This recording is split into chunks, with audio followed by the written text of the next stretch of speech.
Hello students.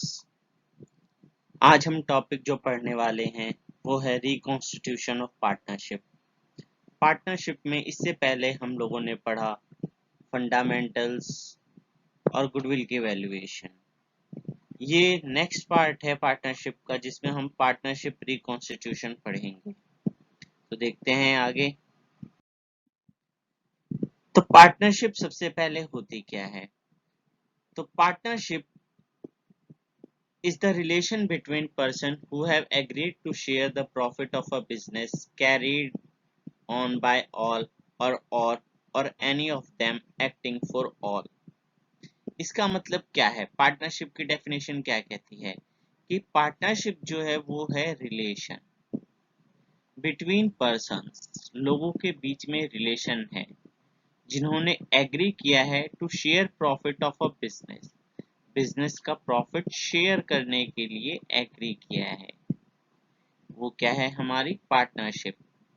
Carried on by all or any of them,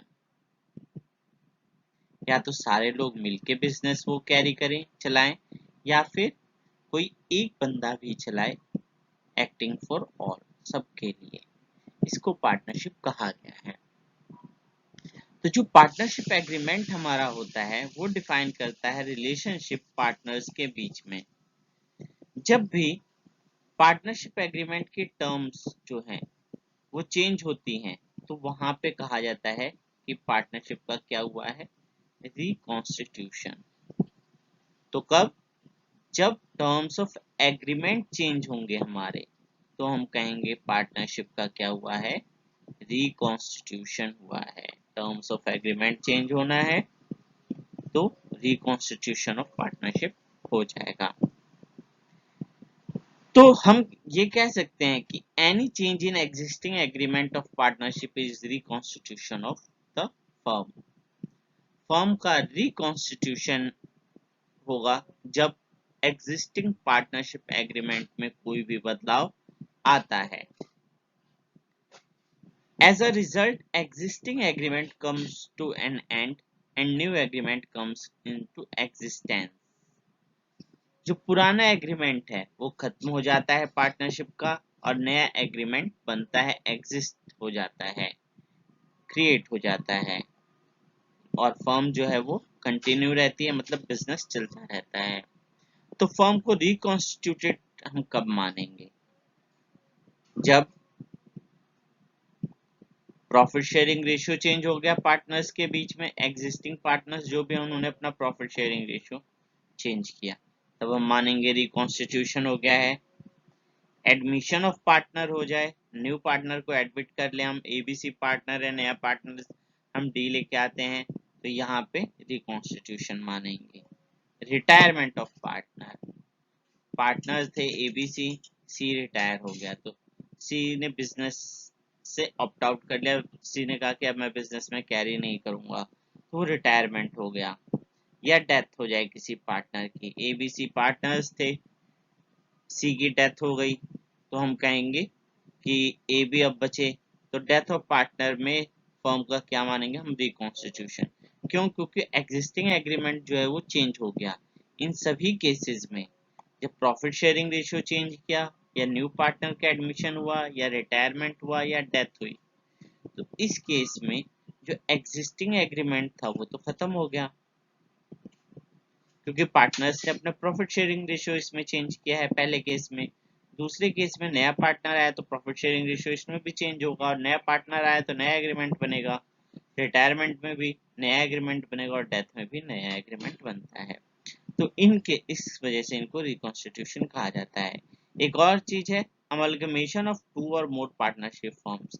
amalgamation का मतलब है कि ए और बी लिमिटेड, दो, ए एक पार्टनरशिप फर्म है और बी एक पार्टनरशिप फर्म है, दोनों पार्टनरशिप फर्म्स मिलके नई पार्टनरशिप फर्म बनाते हैं, जिसको कहा जाता है अमलगमेशन। तो जब अमलगमेशन हो गया तब भी फर्म का पूरा एग्जिस्टेंस चेंज हो गया, जिसकी वजह से हम कहते हैं कि रिकॉन्स्टिट्यूशन हो गया पार्टनरशिप फर्म का। तो अब रिकॉन्स्टिट्यूशन में हम क्या क्या चीजें करते हैं तो वो हम आगे देखते हैं। तो एग्जिस्टिंग पार्टनर्स जो हैं, the existing partners may agree to share profit losses in the ratio different from earlier. जो पहले प्रॉफिट वो ले रहे थे उससे डिफरेंट प्रॉफिट वो लेते हैं, एग्री करते हैं प्रॉफिट शेयरिंग रेशियो में। और जो ये change in profit sharing ratio है, इसको कहा गया है रिकॉन्स्टिट्यूशन ऑफ द फर्म। ठीक है, आगे बढ़ते हैं। तो प्रॉफिट शेयरिंग रेशियो में हम क्या क्या करते हैं, क्या क्या एडजस्टमेंट्स करते हैं जब प्रॉफिट शेयरिंग रेशियो पार्टनर्स का चेंज होता है। तो सबसे पहले हम डिटरमाइन करेंगे सैक्रिफाइसिंग रेशियो और गेनिंग रेशियो। किस पार्टनर ने सैक्रिफाइस किया अपना शेयर, अगर न्यू पार्टनर आ रहा है या रिटायर हो रहा है या डेथ हो रही है, तो कौन सा पार्टनर अपने शेयर को छोड़ रहा है और कौन सा पार्टनर गेन कर रहा है। तो हम गेनिंग रेशियो और सैक्रिफाइसिंग रेशियो कैलकुलेट करते हैं। अकाउंटिंग ट्रीटमेंट ऑफ गुडविल करेंगे, क्योंकि गुडविल भी चेंज हो जाएगी पार्टनर्स की, गुडविल की वैल्यूएशन भी बदलेगी, तो हम अकाउंटिंग ट्रीटमेंट गुडविल की भी करते हैं। रिजर्व्स, जनरल रिजर्व वगैरह, उनके हम ट्रीटमेंट करते हैं, प्रॉफिट लॉस के ट्रीटमेंट करते हैं। कई बार हम एसेट्स और लायबिलिटीज को रीवैल्यू करते हैं जब पार्टनर रिकॉन्स्टिट्यूशन ऑफ पार्टनरशिप करेंगे कि ये एसेट हमारी, इसकी वैल्यू क्या है। जैसे बिल्डिंग हमारी 10 लाख की थी, तो अब हमने उसको रीवैल्यू किया कि ये 15 लाख की है। रीअसेसमेंट ऑफ लायबिलिटीज, क्रेडिटर्स को पहले हमें 50 देने थे, अब हमें 45 देने हैं, तो ये रीअसेसमेंट कहलाता है। और इसके बाद आता है एडजस्टमेंट ऑफ कैपिटल। जब partners profit sharing ratio change करते हैं तो अपनी कैपिटल को भी वो काफी चेंज करते हैं, तो इसको कहा जाता है एडजस्टमेंट ऑफ कैपिटल। आगे बढ़ते हैं हम लोग। तो सबसे पहला पॉइंट था हम लोगों का determination of sacrificing ratio and gaining ratio. हमें क्या डिटरमाइन करना है, सैक्रिफाइसिंग रेशियो, कि पार्टनर ने कितना सैक्रिफाइस किया और पार्टनर ने कितना गेन किया। तो क्या होता है सैक्रिफाइसिंग रेशियो और gaining ratio. Change in profit sharing ratio means profit share of one or more partner decreases while that other partner increases. अगर प्रॉफिट शेयरिंग रेशियो में अगर एक पार्टनर का शेयर कम हो रहा है और दूसरे का बढ़ रहा है, तो हम कहेंगे प्रॉफिट शेयरिंग रेशियो चेंज हो रहा है। तो जिस बंदे का कम हो रहा है वो सैक्रिफाइस कर रहा है और जिसका बढ़ रहा है वो गेन करता है। Sacrificing ratio is the ratio in which one or more partner of the firm forego or sacrifice their share of profit in favor of one or more partners of the firm. Sacrifice share of each partner is calculated as follows. तो जो बंदा sacrifice कर रहा है अपना profit share दूसरे partner के लिए, उसको कहते हैं हम सेक्रीफाइसिंग रेशियो। तो सेक्रीफाइस शेयर निकालते कैसे हैं, ओल्ड शेयर जो भी उनका था उसमें से न्यू शेयर को माइनस कर देंगे, तो हमें मिलेगा सेक्रीफाइसिंग शेयर कि कितना पार्टनर ने सेक्रीफाइस किया है। आगे बढ़ते हैं हम लोग।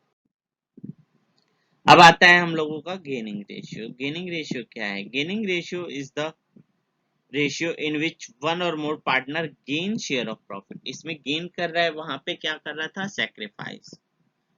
क्यों, क्योंकि यहाँ पे हमारा प्रॉफिट शेयरिंग रेशियो चेंज हुआ है। गेन शेयर क्या होगा, न्यू शेयर में से ओल्ड शेयर माइनस करेंगे। जब हम सेक्रीफाइस निकालते हैं तो ओल्ड में से न्यू माइनस करते हैं, जब गेन करते हैं तो न्यू में से ओल्ड माइनस करेंगे, तो हमें गेन शेयर मिल जाता है। तो सेक्रीफाइसिंग रेशियो और गेनिंग रेशियो का पर्पस क्या है, हमें पता करना है कि गुडविल कितना चेंज हो रहा है और उसके बेसिस पे हम गुडविल की वैल्यूएशन वगैरह भी करते हैं। ठीक है, at the time change in profit sharing ratio, firstly new profit sharing ratio determine if it is not given, thereafter sacrificing ratio for partners whose share in profit have decreased and gaining ratio for partners whose share in profit have increased are determined. जब भी हम profit sharing ratio में कोई भी change होगा तो सबसे पहले हम क्या करेंगे, new profit sharing ratio calculate करेंगे। न्यू रेशियो कैलकुलेट करेंगे, न्यू रेशियो में से ओल्ड रेशियो या ओल्ड में से न्यू माइनस कर देंगे, तो हमें गेनिंग और सैक्रिफाइसिंग रेशियो मिल जाएगा। ठीक है, जैसे कि क्वेश्चन हम लेते हैं सबसे पहले। तो क्वेश्चन है हम लोगों के पास, A B are sharing profit losses equally, equal share कर रहे हैं दोनों लोग। With effect from 1st April 2018, they agreed to share profit in ratio 4:3। उन्होंने डिसाइड किया कि वो 4:3 में प्रॉफिट शेयर करेंगे। तो हमें ये कहा गया कि गेन और सेक्रीफाइस बताओ। तो हम कैलकुलेट करते हैं। तो जब भी उनका इक्वल शेयर है, इक्वल का मतलब बराबर बराबर, कोई चीज है उनके पास, एक लड्डू है, उसको आधा आधा वो बांट रहे हैं, तो आधा इसका आधा इसका, 1/2 1/2, रेशियो क्या निकलेगा, 1:1। तो जब भी इक्वली हो तो वो रेशियो होता है 1:1, 1/2 1/2। न्यू रेशियो इन्होंने डिसाइड किया 4:3। अब हम सेक्रीफाइस और गेन कैलकुलेट कर रहे हैं। तो ए का शेयर पहले था 1/2, अब है 4/7। कैलकुलेट हम करते हैं तो हमारे पास आया -1/14, मतलब ए को तो गेन हो रहा है। ओल्ड में से जब हमने न्यू को माइनस किया तो ये नेगेटिव आया, इसका मतलब कि ये गेन हो रहा है, ए को ज्यादा अब मिल रहा है। बी का शेयर ओल्ड माइनस न्यू हमने किया तो 1/14 सेक्रीफाइस किया। बी अपना शेयर 1/14 दे रहा है और ए गेन कर रहा है। यहाँ पे ये नेगेटिव इसलिए आ रहा है, क्योंकि हमने ओल्ड में से न्यू रेशियो को माइनस किया है। जब भी हम ओल्ड में से न्यू को माइनस करेंगे तो अगर गेन है, ओल्ड में से न्यू को माइनस करेंगे तो अगर गेन है तो वो हमेशा नेगेटिव ही आएगा, और अगर सेक्रीफाइस है तो ओल्ड में से न्यू माइनस करेंगे तो हमेशा पॉजिटिव ही आएगा। ये ध्यान रखना है आप लोगों को। बच्चे कहते हैं कि ये नेगेटिव क्यों आ रहा है, इससे कोई मतलब नहीं है। इसको आपको ध्यान देना है कि ओल्ड में से जब न्यू रेशियो माइनस करेंगे तो नेगेटिव अगर आ रहा है तो वो गेन है, और ओल्ड में से न्यू माइनस करते हैं पॉजिटिव आ रहा है तो वो सेक्रीफाइस है। तो यहाँ पे बी ने सेक्रीफाइस किया और ए ने गेन किया है। अगला क्वेश्चन लेते हैं। एक्स वाई जेड पार्टनर्स हैं 5:3:2 में। 5/10 एक्स का, वाई का 3/10 और जेड का 2/10, सबको सम करके उनके बाय में लिख दिया हमने। न्यू रेशियो उन्होंने डिसाइड किया कि न्यू रेशियो जो होगा वो होगा 5:3। तो कहते हैं कि सेक्रीफाइस किया या गेन किया, ये आप लोग बताइए। तो ओल्ड रेशियो हो गया 5:3:2, न्यू रेशियो हो गया 5:2:3। हम सेक्रीफाइस के बेस पे निकालते हैं। देखिए एक्स का शेयर 5/10 पहले था, अभी भी 5/10 है, कोई चेंज नहीं है। y का शेयर पहले 3/10 था, -2/10, न्यू है 2/10। तो a ने सेक्रीफाइस किया 1/10। देखिए यहाँ पे नेगेटिव नहीं है, यहाँ पे पॉजिटिव साइन है। z का था 2/10, अब उसका हो गया 3/10, तो उसको कितने का गेन हुआ, -1/10 का। तो z गेन कर रहा है और y जो है वो सेक्रीफाइस कर रहा है। आगे हम लोग बढ़ते हैं, नेक्स्ट क्वेश्चन लेते हैं। XYZ are sharing profit and losses in the ratio 5:3:2। 5:3:2 में XYZ प्रॉफिट शेयर कर रहे हैं। With effect from 1st April 2018, they decide to share profit and losses equally। इन्होंने डिसाइड किया कि ये प्रॉफिट शेयर इक्वल लेंगे। पहले था 5:3:2, अब हो गया 1, कितने पार्टनर है, 1:1:1, मतलब 1/3, 3 है तो 1/3 1/3 1/3। ये हो गया इन लोगों का प्रॉफिट शेयरिंग रेशियो। तो ओल्ड रेशियो हमारे पास है 5:3:2, न्यू रेशियो है 1:1:1। हमने फिर से सेक्रीफाइसिंग रेशियो निकाला, old minus new, old ratio minus new ratio calculate किया हमने, तो हमारा आया 5/30 -1/30 -4/30। तो y और z जो है वो गेन कर रहे हैं और x जो है वो सेक्रीफाइस कर रहा है।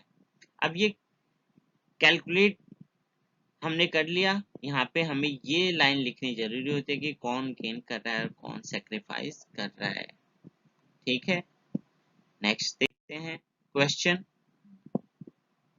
ABC are partners sharing profit and losses in the ratio 5:4:1। Calculate new profit sharing ratio and sacrificing ratio and gaining ratio in the following cases। तो केसेस है हमारे पास सी एक्वायर 1/5 शेयर फ्रॉम ए। सी जो है 1/5 शेयर ए से लेता है, ठीक है। Case 1 C acquires 1/5 share from A. Old ratio था 5:1। ए ने 1/5 दिया तो ए ने सेक्रीफाइस किया, कितना किया 1/5। सी का गेन कितना हुआ 1/5। तो ए के शेयर में से 1/5 माइनस कर देंगे और सी के शेयर में 1/5 प्लस कर देंगे तो हमें न्यू रेशियो मिल जाएगा। ए का रेशियो था 5/10, बी का 4/10 और सी का 1/10। 5/10 माइनस 1/5 सॉल्व किया, हमारा आ गया 3/10। बी ने तो कुछ किया ही नहीं तो वो सेम रहेगा। सी का 1/10 प्लस 1/5 जो इसने गेन किया है, सॉल्व किया तो आ गया 3। तो न्यू रेशियो हमारा आया 3:4:3। तो हमारा ये न्यू रेशियो है 3:4:3। इसके बाद आता है हम लोगों का case 2, C acquire 1/5 share equally from A and B. तो सी एक्वायर कर रहा है 1/5 शेयर ए बी से इक्वली, बराबर बराबर, मतलब 1/5 का आधा ए से ले रहा है और 1/5 का आधा बी से ले रहा है। तो 1/5 इंटू 1/2 अगर हम कर दें, 1/5 इंटू 1/2, क्योंकि आधा ले रहा है तो आधा आधा हम कर दे अगर इसको तो हमें मिलता है 1/10। तो ए ने सेक्रीफाइस किया 1/10, बी ने सेक्रीफाइस किया 1/10, सी को टोटल मिला 1/5। तो हम ए के शेयर में से 1/10 माइनस कर देते हैं, आता है 4/10। बी के शेयर 4/10 में से 1/10 माइनस करते हैं, आता है 3/10। और सी के शेयर में या तो हम 1/10 प्लस कर दें या अल्टीमेटली 1/5 प्लस कर दें, जो कि आता है 3/10। तो न्यू रेशियो हो गया 4:3:3। इसके बाद आता है third case, ABC will share future profit and losses equally. New ratio हमें दे दिया है कि इक्वल हो गया 5:1 old ratio, new ratio 1:1, 5/10 minus 1/3, sacrifice निकला ए और बी का और सी का हमारा गेन निकल गया। बहुत ही इजी पार्ट था ये तो। इसके बाद आता है fourth case, C acquire 1/10 share of A and 1/2 share of B. C acquire करता है 1/10 शेयर ऑफ ए के शेयर का 1/10 ले रहा है वो। यहाँ पे 1/5 शेयर ले रहा था, यहाँ पे 1/10 शेयर ऑफ ए, मतलब जो भी ए को मिल रहा है उसका 1/10 ले रहा है और 1/2 शेयर ऑफ बी, और बी का कितना ले रहा है, जो भी शेयर है उसका आधा। तो ए को कितना मिल रहा था 5/10, 5/10 का 1/10 हमने निकाला जो कि आता है ओवरऑल 1/20। ऐसे ही बी को मिल रहा था 4/10, इसका 1/2 निकाला तो हमारा आया 4/20। मतलब ये और ये 1/20 और 4/20 ए और बी दे रहे हैं सी को, और ये इनका सेक्रीफाइस है। तो सी का गेन कितना हुआ 1/20 प्लस 4/20 5/20। ए का हमने सेक्रीफाइस निकाला 5/10 माइनस 1/20, सॉल्व करते हैं हम लोगों का आया 9/20। बी का निकला 4/10 माइनस 4/20, 4/20, और सी का 5/20 गेन था 1/10 में जोड़ दिया 7/20। तो न्यू रेशियो आ गया हमारा 9:4:7। यहाँ पे ये ध्यान रखना है कि जहां ऑफ लिखा हो वहां पे मल्टीप्लाई करके शेयर कैलकुलेट करना होगा, और जहां फ्रॉम लिखा हो वहां पे डायरेक्ट हम माइनस करते हैं। तो ये ध्यान आप लोगों को देना है फ्रॉम और ऑफ का, जब भी रेशियो की आप कैलकुलेशन करें और एक्वायर लिखा हो। आगे